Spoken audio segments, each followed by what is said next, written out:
Look what I found in this X8. It was hidden underneath an Asus fan. Must have came apart. I think this is from a 3090. Whatever. All right, next one.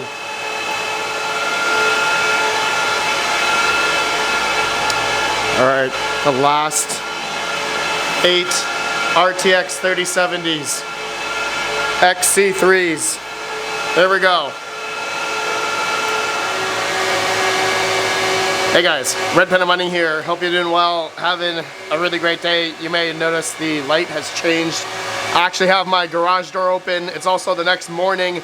I did film the previous part last night. I was working on getting these 3070s all together. I had them laying on the floor for way too long. It is hot, so I had to open up my garage door. So it's wide open right now. A lot of cool air is coming in, and this ASIC area used to be like 100 Fahrenheit. So it's been pretty hot these days, and so sometimes I've had the garage door open just to have some more airflow coming through the ASIC area here. But just wanted to show you guys here, I have built these, so now I am going to have them on the GPU shelf. Okay, the GPU mining is dead shelf. All right, so I'm gonna place them right here where I have another X8 Ultra, so 3 more, so I'll have another 24 3070s, and then I'll have a total of, just doing the math in my head, I think 112 RTX 3070s. So I am gonna turn off the Ice River KS5L. Also, I'm gonna turn off the AlphaPex DG1 Plus. I'm gonna be adding them to my ASIC shelf because I have just way too much stuff, and I want to have these GPUs on because of Xelis. Xelis just changed algorithm this morning as of recording, and so I am going to be packing up some ASICs here. I'm going to pack up the E9 non-pro. This is the $10,000 E9, which really doesn't make anything anymore, but I'm going to get it hosted. I got the Bitmain Antminer K7.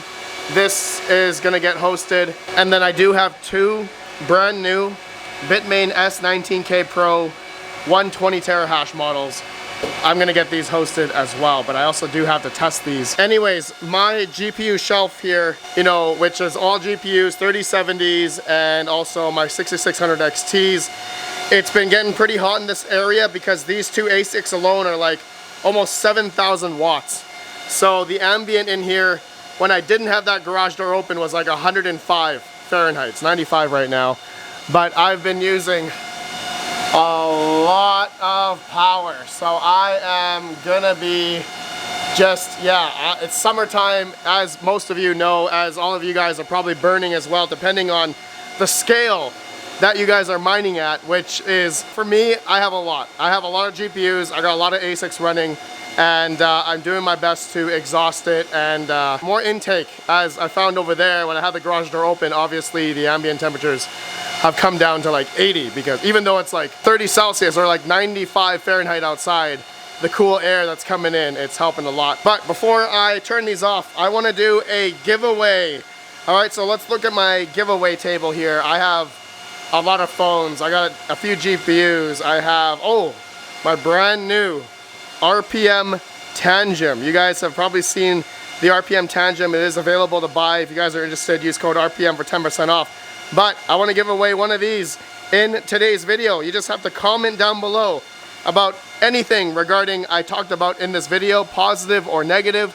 And then if you are in USA or Canada, I will ship this out to a lucky winner. I will choose a winner 24 hours after this video is uploaded. Okay, so just get your comments in, and I will pin your comment after 24 hours if you have won, and I will comment and reply to your comment. You just have to email me your shipping address, all that stuff. So good luck, guys, for an RPM Tangem. The best way I store my Bitcoin, Caspa mainly, and a bunch of other cryptocurrencies in a cold storage wallet form. All right, just a quick update on the Ice River KS5L, which I am mining to a dedicated RPM Tangem. All right, just by itself. I wanted to show you guys how much I've mined thus far. Okay, so just a quick update. Mined about $234 worth, or the big important thing here is my yield. I've mined almost 1,404 Caspa. Okay, 1,404 Caspa already. So, you know, in theory, if Caspa is going to go to $1, then that means I have $1,400 worth already after mining for about, I think, less than a week. Okay, so if in 1 month I can yield at least 5,000 Caspa, probably a month and a half, 2 months, then I could, in theory, already break even on this KS5L if Caspa went to $1. Is that too far-fetched to think about? Yeah, maybe. Is that hopium? Yeah, probably. I'm just, you know, a lot of people seem to be bullish on Caspa, so I'm here to do the theoretical test of when I could, you know, break even on this in terms of the $5,000 initial investment. Also the electric as well. I will be keeping track of that. But anyways, I gotta turn this off because I have to move this towards the ASIC shelf because I need to alleviate some power here on the GPU shelf. So looking at the temperatures, looks to be pretty decent, 60 degrees Celsius. Okay, I'm gonna put this thing to sleep and I'm gonna let it cool down for a good couple minutes before I unplug it, because that's just best practice regarding these ASIC miners that are running pretty hot. So I don't want this thing to you know, have any issues. I've heard some people who, you know, while it's mining, they just unplug the power cable and it shorts something, even though it has, like, you know, short circuit protection. You know, sometimes the hash boards, when they're too hot and you turn it off right away, it's gonna try to dissipate the heat, but, you know, at one point it could, you know, expand the chip or something because it's just too hot. And if you don't have any fans or cooling going through, it's gonna break the hash board. So that's happened to a few people that I know. So shut down safely, let it sleep. You know, it's still on, the fans are still going, okay, cooling through while it's off and not mining anymore. That's very important, okay? So this thing, if I go back to home, this thing should hopefully not be mining anymore. Yeah, I think it's, yeah, the temperature's already dropping, so the hash boards have turned off, so that's a good sign. All right, the AlphaPex DG1 Plus. This thing has been a tank. I also have the DG1. They've both been running pretty good. I had no issues with them thus far after about 2 months of having them. And yeah, but it's not really good to have them mining in this area here because, man, the heat just from these two ASICs, like 7,000 watts, it's kind of like hitting the wall here and then just going up into the exhaust fan. It's actually kind of been creating some sort of like vortex at the top there. I did have my heat gun and there was like a massive amount of heat like right there for some weird reason. I think it's because of those two ASICs. Anyways, I gotta turn the DG1 Plus off and we're gonna go miner. I'm gonna put this thing to sleep. Actually, is there a sleep mode? Is there a sleep mode on this thing? Actually, I don't think there is. Yeah, there is no sleep mode on the DG1. So I think what I did before was do a reboot and yeah, then I just let it cool down by itself. And now it's probably gonna stop mining here in a second. I think right there, 5,300 watts. No, it should be like another 2,000 watts off. So let me just see here. Yeah, this thing is a lot of heat, a lot of heat. All right, so I'm just gonna wait for that. Oh, okay, now it died down. Now it died down. All right. Yeah, there we go, 2,200 watts. Yeah, okay. So, all right, now gonna let this thing just take out the network cable, let it cool down for a bit. Okay, letting these things cool down, and then I'm gonna move them to the ASIC rack, and also I'm gonna pack up the E9 K7, and yeah, so be right back.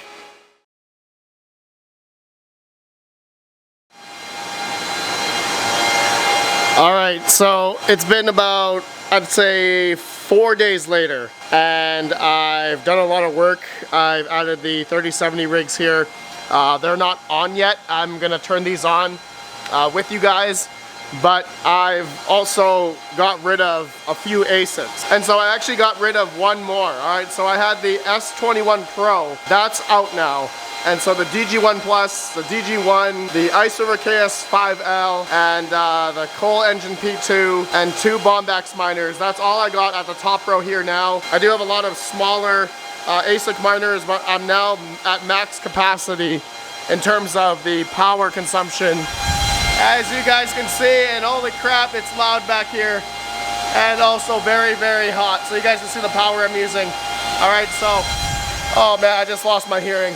I just got in this evaporative cooler. I have absolutely no idea if this is gonna work for lowering down the ambient temperature in this ASIC area.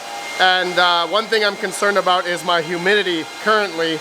If, you know, this evaporative cooler that I have, if, you know, it's gonna go under, or hopefully not go over 60 or 70% humidity. All right, so if that is the case, then there's potential that these might have rust issues. I don't want to cause rust because, you know, it's too humid in here. And yeah, but I'm gonna try it. I got a lot of fun figuring out where I'm gonna get the water source for this one. I did find a tap. I'm not sure, I think there used to be like an outside water tap here, but I did test this and there is water that does come out from here. So any plumbers out there, anybody, let me know how I can put an end on here and then put a hose, and then I'm just gonna run a hose all the way and feed cool water to the evaporative cooler. All right, real quick, let's get these 3 RTX 3070 rigs on.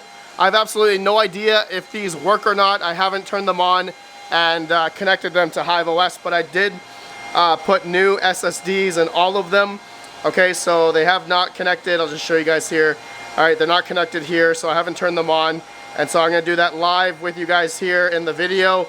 All right, so brand new 120 gig SSDs with the latest Hive OS version. And we're gonna go back, oh man, it's gonna be real tight. It's gonna be real tight back here. All right, I'm gonna endure the heat of the Octaminers back here. I should have made this, I'm too big. I don't know if I can fit in here. Oh God. All right, I'm grabbing the power cables. We're gonna plug them into the PDU, which is the second one here. All right, oh man, it's hot back here. Okay, I'm gonna plug these in and the rig should turn on. Oh man, I just dropped 2. It's like a spider nest back here. All right, this one and the last one. Wrong way, this way. Okay, did those 3 turn on? Yeah, looks like they did. Let's go back here. All right, let's go to the front. And looks like they are all on, all 3 of them. All right, so not sure if all 24 3070s work. I haven't tested them yet. You know, when I did all these 3070s on these 10 GPU risers, they all worked. They all showed up. So knock on wood that these ones are gonna show up. So I'm gonna hit Control F5 here. And oh, we got one. One of them showed up. All right, is there 8 3070s here? Yeah, 8 of them. Okay, that's good. I'm gonna update this rig. We're gonna update everything and upgrade. Okay, let's go back. And the other rigs, sorry, the other 2 did not show up yet. I'm still hopeful. All right, nothing showed up there. Nothing on that one. That one is working. Yeah, this is the one that showed up. So these 2 are not working. Why? Let me Control F5 one more time. Okay, nope, still not showing up. All right, let me look at the network card in the back. Okay, they both got indicator lights. Yeah, that one's got indicator lights as well. So what's happening? Maybe they're still loading. Okay, all right, still not showing up. All right, what I'm gonna try, I'm gonna just restart them. Okay, and back on. I'm gonna restart this one too. Okay, back on. Maybe it just needs just a little jolt. They are getting IP addresses by the looks of it. They're definitely getting IPs. All right, I'll be right back. Okay, major fail. These two rigs don't work. I don't know why. I am gonna do another video troubleshooting these two, and looks like I gotta take them out and putting on the test bench, and I don't know. I'm not sure why it's not going in the Hive OS. Brand new Hive OS reformats, brand new SSDs. So maybe it's maybe some GPUs are having some issues. I'm gonna deal with that in another video, but the first one is working. All right, number 12. So that one is going good. Mining Xelis, no problem now. And I'll figure that out in another video. Okay, I think this video is long enough, guys. I want to fill this whole rack with more 3070s. I guess I could fill up, in my other crypto mining location, I have 3 or 4 more 3070 rigs I can bring over here. So that'll be 8. And then I have another rig I could build of 3070s that are sitting right now, the blower style ones, so that'll be 9. Then it looks like I'll need to purchase another 8, I think 8 more 3070s and a Octominer X8 Ultra to fill up 10 like Octominers of 8 3070s each, just like the GPU Risers Octominers I have here. So yeah, that'll be so sick if I can have all 3070s here. Yeah, you know what? I'm gonna slowly migrate those over here and do that. Let me know what you guys think about that to help alleviate some power at the other location, because this location I do have a bunch of extra power here as yeah, you guys can see here, let's see, 2200 watts here, 2900 watts the utilization, 3300 watts there, 4700 watts right there. So I am not maxing out the capacity on these 30 amps yet. I guess because we're mining Xelis, I did drop power consumption because of the new algorithm. I think I dropped like 80, max 100 watts on each rig across the board. So it is lower power now, but I'll show on the screen, I guess, my profitability. I think I have been earning more Xelis since the switchover, because that was supposed to negate the FPGAs. And but I guess that opened up the CPUs to join the network, and I guess more GPUs as well, in a sense, because we're kind of lowering the power, which is great, but we'll see how it goes. All right, my friends, thank you for watching. Don't forget to comment for the RPM Tangem, positive or negative of any comments regarding this video, and USA or Canada, and I'll choose the winner in 24 hours, guys. RPM Tangem, get the comments in. I'll see you guys in the next video. Let me know your thoughts. Oh, have a good one. Peace out, peace out. Damn it, these two rigs.